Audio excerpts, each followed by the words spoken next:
Bonjour à toutes et à tous. Nous allons dans cet exercice calculer des dates. Dans le premier exercice, on nous demande de calculer l'année de ces trois personnes. Au préalable, il faut mettre la date d'aujourd'hui dans la cellule B6. Donc, pour afficher la date d'aujourd'hui, j'utilise la fonction égale aujourd'hui, tabulation, et voilà, j'affiche ma date en refermant la parenthèse. Si vous oubliez de refermer la parenthèse, elle se mettra toute seule au moment où vous validez. Et voilà, on a la date d'aujourd'hui qui est le 3 avril 2020. Pour calculer l'âge des personnes, on va utiliser une fonction égale date diff. Pourquoi? Parce que cette fonction nous permet d'afficher l'âge sans les décimales. On va donc lui dire égale date diff. Ouvrez la parenthèse, on va choisir la date la plus ancienne, le début, et ensuite la date de fin, la date la plus récente, avec la touche F4. Pourquoi? Parce qu'on va le faire deux fois. On va ensuite, point virgule, lui dire qu'est-ce qu'on veut, des années, des mois ou des jours. Là, en l'occurrence, on veut des années, donc on va mettre entre guillemets Y. Si on voulait des mois, on mettrait M. Si on voulait des jours, on mettrait D. Il me reste ensuite à refermer la parenthèse. Je valide et j'ai 17. Si maintenant je voulais afficher le format âge, eh bien je viendrai modifier autre format numérique. Je viens choisir personnaliser. Je viens derrière ici le standard et j'écris entre guillemets ANS. Ce qui affichera dans ma cellule, on le voit ici au-dessus, 17 ans pour cet exemple. Et si j'incrémente maintenant, on a bien les années qui s'affichent derrière pour chaque individu. Dans l'exercice 2, on nous demande d'afficher le jour ou le mois ou l'année en fonction de la date du jour. Donc je vais utiliser encore une fois la fonction aujourd'hui. J'utilise la touche tabulation pour qu'elle s'écrive toute seule, ça m'évite de l'écrire moi-même. Je referme ma parenthèse.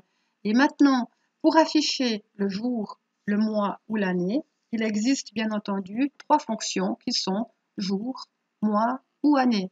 Donc on va commencer par le jour, égale jour. On voit, elle vient dans notre liste de fonctions. Je viens ensuite sélectionner l'année et je referme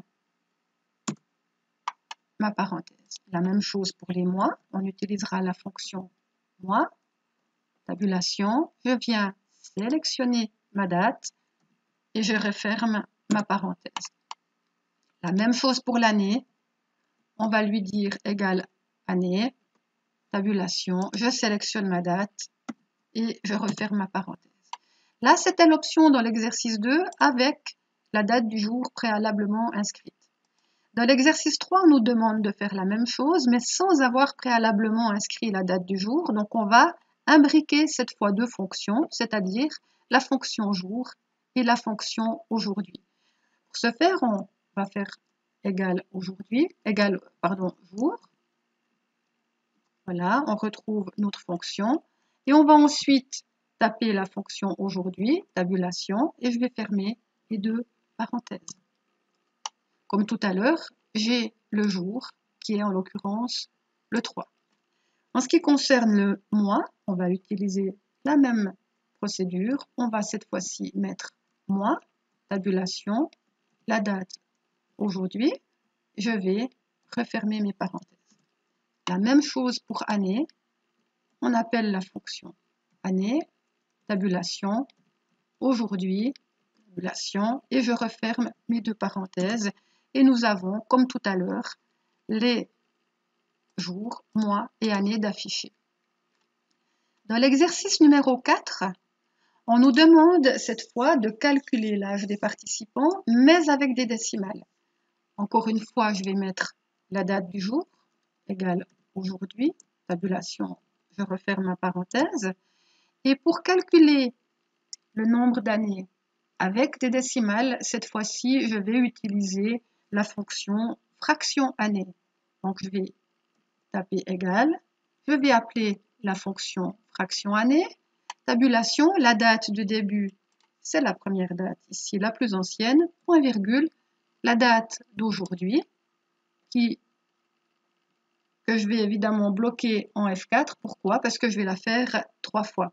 Il me reste à fermer ma parenthèse et on a 17,1055 556. Si maintenant je voulais arrondir à 2 décimales, évidemment, ce serait peut-être plus judicieux. On peut encore imbriquer une autre fonction. Je vais choisir ici d'arrondir, donc la fonction arrondie. Je viens à la fin de mon calcul et je viens lui dire point virgule 2 décimales. Je viens ensuite refermer ma parenthèse et on a effectivement l'âge avec les décimales. Je pourrais encore évidemment, comme tout à l'heure, personnaliser le format. Voilà. Nous avons maintenant dans le 5e exercice, on nous demande d'afficher la date complète en fonction du jour, du mois et de l'année. Dans cet exemple, nous allons donc utiliser la fonction date. Nous allons appeler la fonction égale date, tabulation. L'année, le premier élément qu'on nous demande, je viens sélectionner mon année, point virgule, le mois, point virgule, et on me demande ensuite le jour que je viens sélectionner et je referme ma parenthèse. Je n'ai plus qu'à incrémenter et on retrouve nos différentes dates affichées correctement. Merci.